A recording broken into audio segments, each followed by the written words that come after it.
Semenanjung Malaysia memiliki warisan hutan hujan tropika yang tertua di dunia yang mempunyai ekosistem yang sangat kompleks serta kaya dengan sumber biodiversiti. Hutan ini telah berfungsi dengan baik sejak berjuta tahun lalu sebagai kawasan tadahan air, mengawal hakisan tanah, sumber bekalan makanan dan menjadi habitat kepada pelbagai spesies tumbuhan dan hidupan liar. Maka ianya perlu dipelihara supaya dapat terus menjalankan fungsinya. Walau bagaimanapun, fragmentasi hutan dan kehilangan habitat yang disebabkan oleh pelbagai aktiviti pembangunan telah menjadi satu ancaman kepada pemeliharaan hutan dan perlindungan biodiversiti. Keadaan ini telah menyebabkan peningkatan konflik antara manusia dan hidupan liar kerana laluan semula jadi hidupan liar dari satu kawasan hutan ke hutan yang lain telah terhalang dengan projek pembangunan seperti jalan raya dan projek pertanian. Ekoran itu, hidupan liar seperti gajah telah memasuki jalan raya dan kawasan pertanian, manakala harimau belang memasuki kawasan ternakan dan mengancam haiwan ternakan. Menyedari akan keperluan untuk menangani isu konflik ini, khususnya yang melibatkan kawasan hutan di semenanjung Malaysia, pihak kerajaan telah bersetuju untuk menyambungkan kawasan hutan yang terpisah menerusi penubuhan rangkaian koridor ekologi dalam kawasan yang dikenali sebagai Central Forest Spine atau CFS. Objektif utama pelaksanaan CFS ialah untuk mengekal dan memelihara kepelbagaian biologi bagi menjamin kesinambungan perkhidmatan hutan negara. Dianggarkan 5.3 juta hektar atau 40% keluasan tanah semenanjung Malaysia terlibat dengan kawasan CFS. Daripada jumlah tersebut, 80% merupakan kawasan hutan simpanan kekal yang melibatkan 8 negeri di semenanjung Malaysia, iaitu Negeri Johor, Kedah, Kelantan, Negeri Sembilan, Pahang, Perak, Selangor dan Terengganu. Rancangan Fizikal Negara atau ringkasnya RFM telah mengenal pasti fragmentasi hutan sebagai ancaman kepada pemeliharaan hutan dan perlindungan biodiversiti. Rancangan Fizikal Negara turut menyedari bahawa pemeliharaan hutan merupakan langkah penting ke arah pengurusan tanah negara yang optimum. Kepelbagaian penggunaan kawasan hutan akan lebih dipertingkatkan melalui pengenalpastian dan pengujudan kawasan Central Forest Spine selaras dengan peruntukan dasar Rancangan Fizikal Negara 19 dalam Rancangan Fizikal Negara untuk mewujudkan jaringan dan koridor di antara kawasan hutan simpan yang lebih terpencil. 4 kompleks hutan utama yang terpisah akan disambungkan semula untuk membentuk CFS yang menganjur dari utara hingga ke selatan landskap semenanjung Malaysia.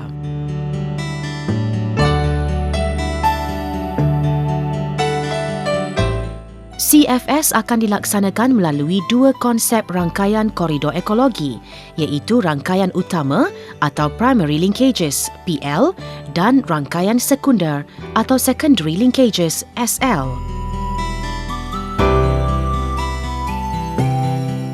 Sebanyak 37 rangkaian koridor ekologi yang terdiri daripada 17 rangkaian utama dan 20 rangkaian sekunder akan diwujudkan. Pelaksanaan dan pemantauan CFS ini dipertanggungjawabkan di bawah bahagian pengurusan hutan Ibu Pejabat Jabatan Perhutanan Semenanjung Malaysia IPJPSM melalui Seksyen Central Forest Spine.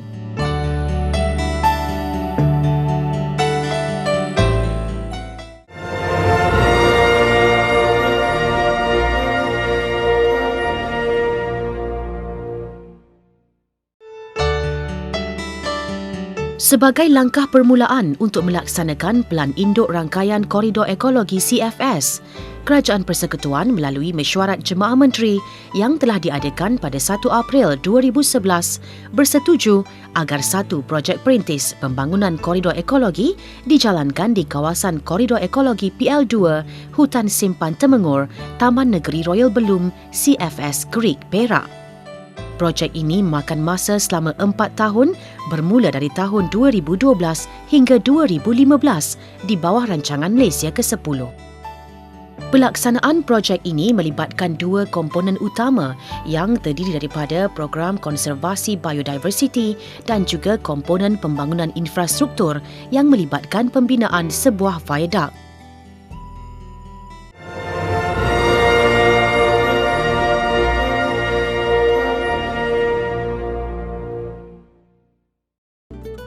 Bagi memastikan kelestarian kawasan hutan yang terlibat, pembangunan koridor ekologi ini telah melalui beberapa program konservasi biodiversiti.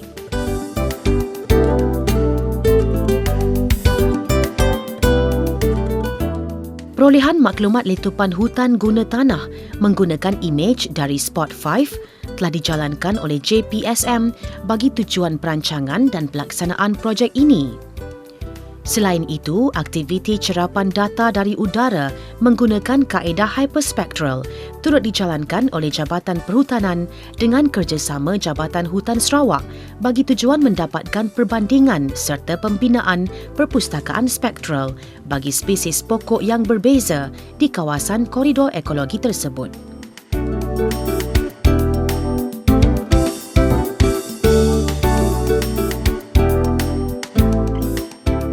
Pengukuran dan penubuhan sempadan turut dijalankan di kawasan koridor ekologi sejauh 202 km oleh Jabatan Perhutanan.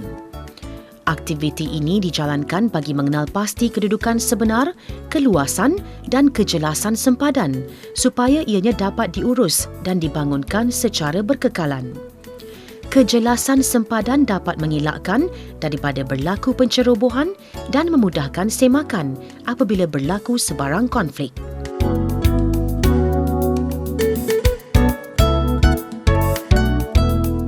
Bagi memperkayakan kawasan koridor ekologi ini, aktiviti pemeliharaan dan rawatan yang melibatkan aktiviti penanaman pokok di antaranya di atas kawasan seluas 114 hektar turut dijalankan oleh Jabatan Perhutanan.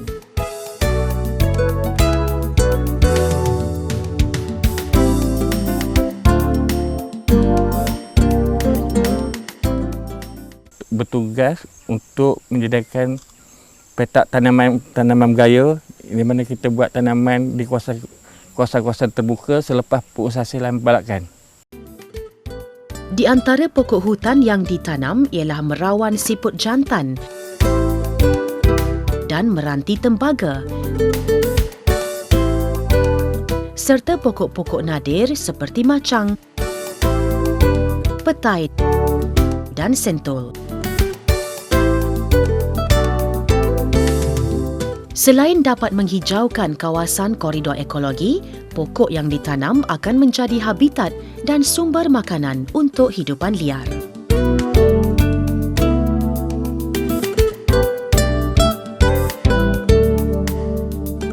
Kerja-kerja pembinaan jenut tiruan dilakukan di kawasan yang bersesuaian seperti kawasan laluan hidupan liar atau denai, kawasan berhampiran sumber air atau padang ragut.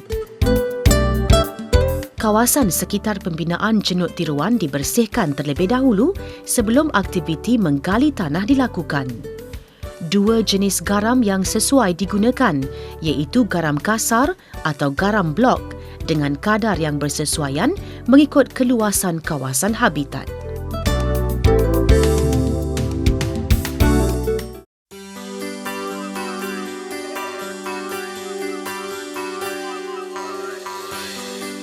Kajian operasi pelaksanaan koridor ekologi turut dijalankan bertujuan untuk mengumpul maklumat asas biodiversiti koridor ekologi ini.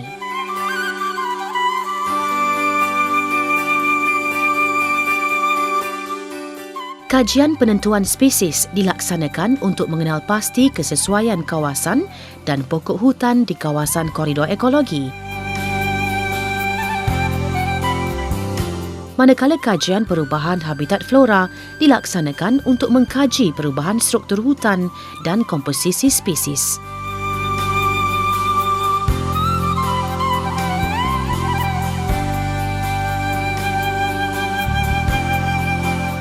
Kepentingan komuniti yang mendiami kawasan CFS turut diberi keutamaan.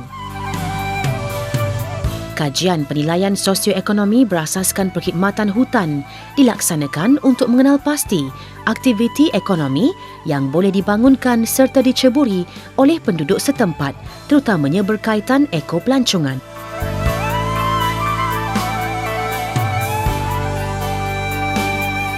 Dari segi komuniti orang asli pula, penduduk asal Taman Negeri Raya Belum, kita turut melibatkan mereka, masyarakat tersebut untuk sama-sama turut serta dalam program-program ekopelancongan, di mana kita ada salah satu aktiviti yang kita anjurkan adalah untuk melawat ke perkampungan orang asli, yang kita minta dalam masa yang sama untuk mereka adakan semua demonstrasi cara hidup masyarakat orang asli, di mana secara tidak langsung dapat menjana ekonomi penduduk setempat.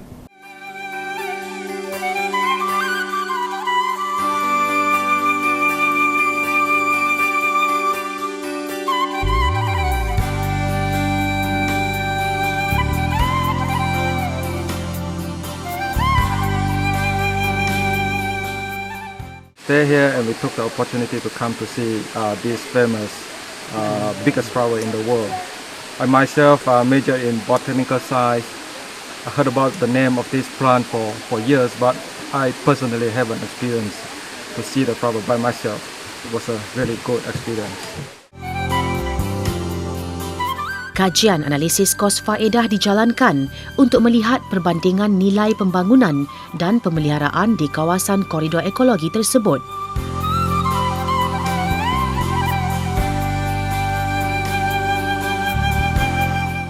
Ini ikan tenggalan ni susahlah nak dapat dia punya ni, menih dia tak ada.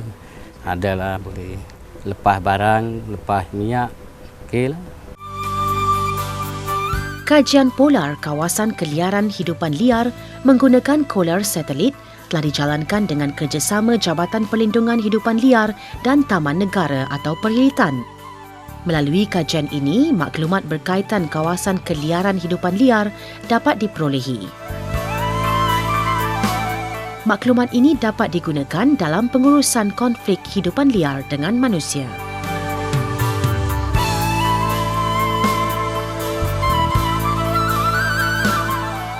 Kajian taburan hidupan liar dengan menggunakan perangkap kamera turut dijalankan dengan kerjasama Jabatan Perhilitan. Melalui kajian ini, maklumat berkaitan jenis hidupan liar yang terdapat di kawasan koridor dapat diperolehi.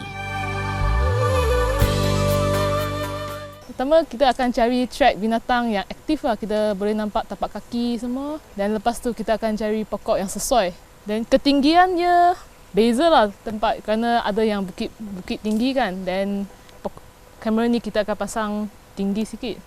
Tapi biasa standard tu mereka kata 45 cm untuk harimau.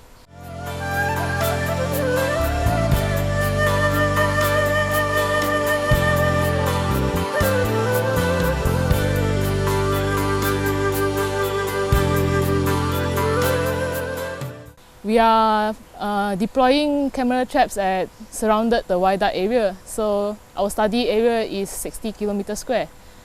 Each kilometer square we have 2 camera traps. There's 1 camera traps for pictures and the other one will record video. So far we have recorded 50 species of wildlife, including birds, large mammals, small mammals and also reptiles. There's a sensor from the camera traps. So there's like a degrees. If there's motion between the area, then the camera will trigger the cameras and the cameras will record the video. Kajian perubahan habitat fauna di kawasan koridor ekologi dijalankan dengan kerjasama Institut Penyelidikan Perhutanan Malaysia atau FRIM untuk memantau perubahan populasi vertebrata terutamanya mamalia, burung, amfibia dan reptilia sebelum, semasa dan selepas viaduct dibina.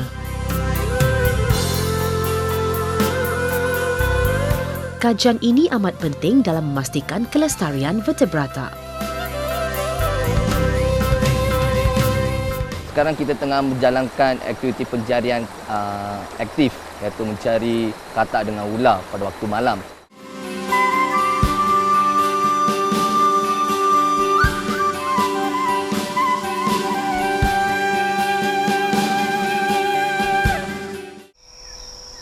Sekarang kita tengah melakukan aktiviti light spotting.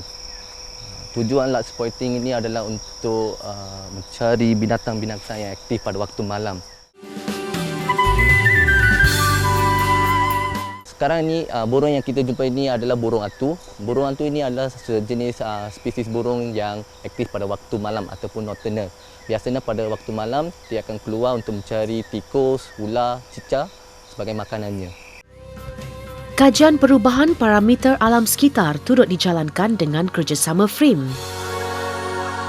Melalui kajian ini, maklumat perubahan parameter alam sekitar seperti suhu, kelembapan udara, kelajuan angin dan jumlah tadahan hujan dicerap bagi membuktikan kelangsungan vertebrata dan faktor-faktor biotik di kawasan ini. Kita akan capture data seperti suhu dan kelembapan. Kami ada dua dekat sini, satu dan bahagian dalam satu, yang mana satu akan diuji suhu pada kawasan yang expose macam ni dan lagi satu kawasan yang berkanopi di dalam lah. Dan data ni akan kami bawa ke lab semula dan akan dianalisis seterusnya.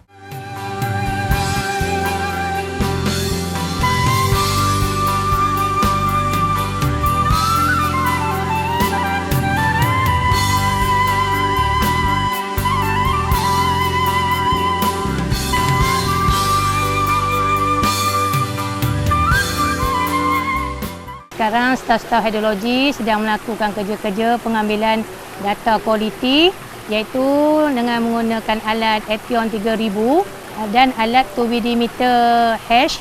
Data-data yang diambil seperti pH, turbidity iaitu kekeruhan, konduktiviti, keupayaan arus mengalirkan elektrik, air, DO, diesel oksigen, ORP dan suhu. Sampel juga diambil untuk dibawa ke makmal hidrologi untuk dibuat analisa. Kita ambil bacaan ni untuk 3 poin. Bacaan data kualiti air ni. Kita akan masukkan ke dalam borang lah.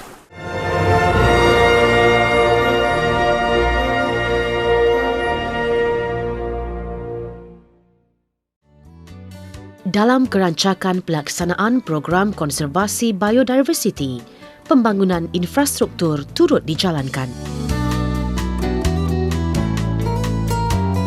Kerja pembinaan viaduct sepanjang 200 meter di kilometer 157 Jalan Raya Great Kota Baru bermula pada tahun 2013. Projek yang dilaksanakan oleh Jabatan Pengairan dan Saliran JPS ini mengambil masa selama 18 bulan untuk disiapkan. Viaduct dilihat jalan penyelesaian terbaik bagi membendung kejadian roadkill atau hidupan liar dilanggar oleh kenderaan di Jalan Raya Great Jeli.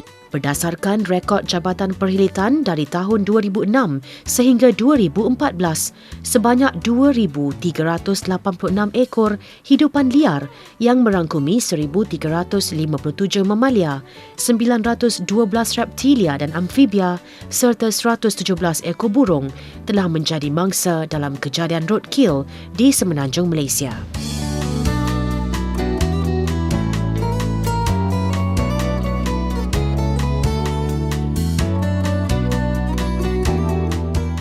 Viaduct merupakan lintasan yang membolehkan hidupan liar bergerak dari satu kawasan hutan ke satu kawasan hutan yang lain dengan selamat. Ini akan mengurangkan bahaya kepada pengguna jalan raya dan roadkill. Komponennya adalah satu viaduct yang dibina sepanjang 200 meter yang mana kita mengubah laluan kenderaan yang asal ke atas viadak. Dengan itu hidupan liar boleh bergerak dengan bebas di bahagian bawah viadak tersebut. Kita ada 200 meter panjang viadak, yang mana daripada 200 meter itu kita ada 5 span, 5 rentang, setiap rentang 40 meter, menjadikan jumlah rentang 200 meter. Jadi kalau kita tengok di sini, kawasan rentang ni dia berbeza ketinggiannya daripada 2 meter hingga ke 8 meter. Hidupan liar ada yang kecil, ada yang besar. Jadi yang komponen ketinggian 8 meter untuk memastikan gajah, hidupan yang kita jangka lebih besar, untuk lalu. Pembinaan viaduct telah mengambil kira pelbagai sudut bagi memastikan struktur jejambat dapat dibina dengan kos yang efektif, pantas, ringan dan memiliki ketahanan yang tinggi. Projek ini telah menggunakan bahan konkrit berprestasi tinggi. Pembinaan viadak ini menggunakan ultra high performance concrete. Apa yang istimewanya ultra high performance concrete ini, ia mempunyai kekuatan yang lebih daripada konkrit biasa. Yang mana kalau kita tengok di sini, kita ada 3 rasuk. Kalau menggunakan konkrit biasa, kita menggunakan 7 rasuk. Jadi di sini kita dapat menjimatkan bilangan rasuk yang digunakan. Oleh itu berat struktur ini berkurangan dan kita dapat mengurangkan perbelanjaan untuk membina bahan-bahan asas, tapak, tiang dan sebagainya. Dengan itu kita dapat menjimatkan perbelanjaan kos projek ini. Penggunaan ultra high performance concrete untuk pembinaan projek viadak ini telah mendapat pengiktirafan The Malaysia Book of Record untuk the longest multiple span di Malaysia. Bagi mendorong hidupan liar untuk menggunakan laluan ini, viaduct telah dibina di lokasi yang dikenal pasti sebagai denai atau laluan hidupan liar melintas jalan. Lanskap hutan telah diwujudkan di laluan bawah viaduct. Pokok hutan dan rumput yang menjadi makanan hidupan liar ditanam untuk menarik hidupan liar melalui viaduct ini dan mewujudkan suasana seakan-akan hutan semula jadi. Jadi di bawah skop landscape, kita menghutankan kawasan ini dengan menanam pelbagai jenis tumbuh-tumbuhan yang untuk menjadikan kawasan ini hutan semula. Dan antara elemen-elemen yang penting untuk menarik hidupan liar dan gajah-gajah lalu kawasan ini adalah menanam tumbuh-tumbuhan yang menjadi makanan kepada gajah. Contohnya tanaman napier yang memang menjadi satu makanan gajah. Jadi dengan itu kita harap gajah akan lalu di kawasan ini.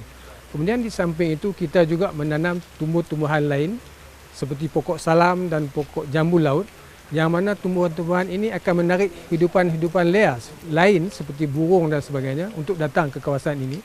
Jadi apabila hidupan liar dia melihat kawasan ini, banyak hidupan-hidupan liar lalu kawasan ini, menjadikan kawasan ini sebagai kawasan yang selamat kepada hidupan liar. Menara tinjau turut dibina di lokasi strategik viaduct. Menara ini berperanan sebagai lokasi pemantauan dan penguatkuasaan Jabatan Perhutanan dan Jabatan Perkhidmatan. Menara tinjau yang dibina dengan ketinggian 18.6 meter ini menempatkan 2 pelantar peninjauan di aras 6 meter dan di aras 12 meter. Menara tinjau ini dilengkapi dengan kemudahan tandas, bilik mandi, bekalan elektrik dari tenaga solar dan bekalan air daripada sistem telaga tiup.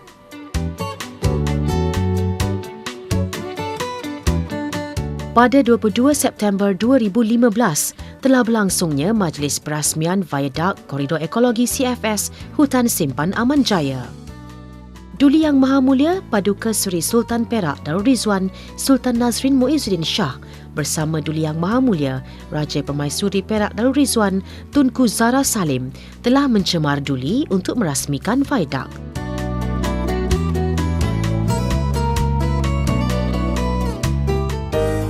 Sebagai langkah pencegahan dan pengawalan, pagar elektrik sepanjang 11 km telah dipasang di laluan terlibat. Pagar elektrik ini dipasang adalah tujuannya untuk dari segi pengurusan konflik gajah lah. Yang mana pagar ini dibina adalah untuk membendung ataupun mengurangkan kadar gangguan di kawasan inilah. Pemasangan pagar elektrik yang menggunakan tenaga solar ini adalah sebagai pengawalan terhadap hidupan liar daripada menyeberangi jalan raya untuk ke kawasan hutan.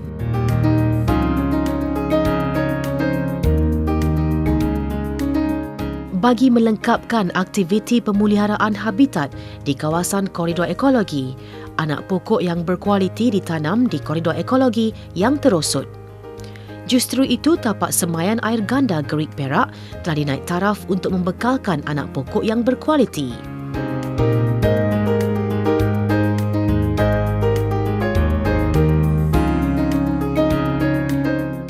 Antara aktiviti yang dijalankan adalah perolehan bahan tanaman, penyemaian biji benih, penyediaan media tanaman, teknik menabung, pemindahan anak cambah,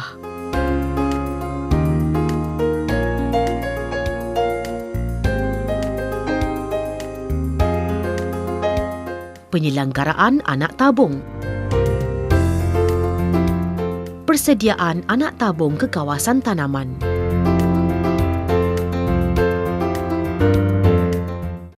Koridor ekologi merupakan di antara kawasan yang kaya dengan kepelbagaian spesies flora dan mempunyai populasi hidupan liar yang tinggi di semenanjung Malaysia. Keadaan ini secara tidak langsung telah menarik minat pemburu haram. Menyedari hakikat ini, aktiviti pemantauan dan penguatkuasaan telah dijalankan melalui pelbagai cara meliputi lawatan dan pemeriksaan,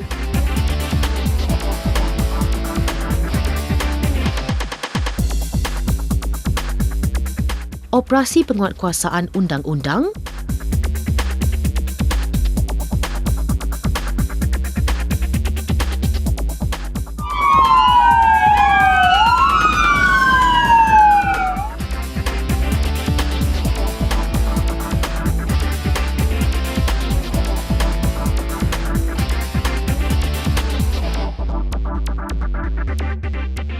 Lari! Buat tuan!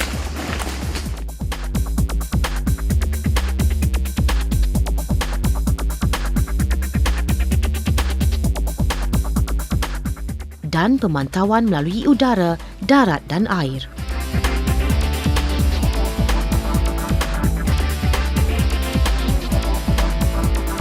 Aktiviti pemantauan dan penguatkuasaan ini dilaksanakan secara bersepadu yang melibatkan pelbagai agensi di peringkat persekutuan dan negeri di bawah program One NRE Enforcement.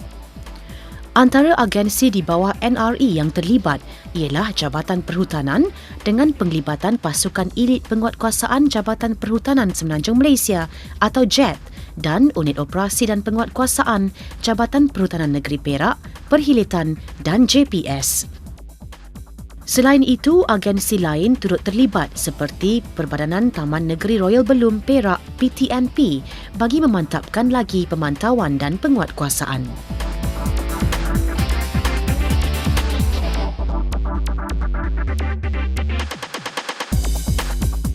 Tujuan operasi penguatkuasaan bersepadu ini dijalankan adalah untuk membuat pemantauan dan penguatkuasaan di kawasan koridor ekologi PL2 Central Forest Pine, Gerik, Perak.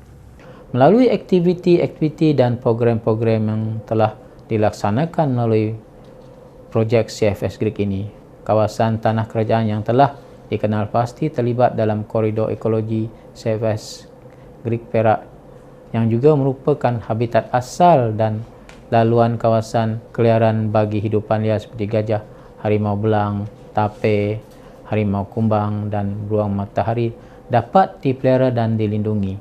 Harapan saya semoga pendekatan Central Forest Pine dapat membantu meningkatkan komitmen kerajaan untuk mencapai sasaran ditupan hutan dan pokok-pokok sekurang-kurangnya 50% daripada keluasan tanah di semenanjung Malaysia dan memantapkan pelaksanaan pengurusan hutan secara berkekalan dan secara tidak langsung ianya juga akan menyokong inisiatif negara dalam pemeliharaan dan pemeliharahan kepelbagaian biologi selaras dengan dasar Kepelbagaian Biologi Kebangsaan 1998.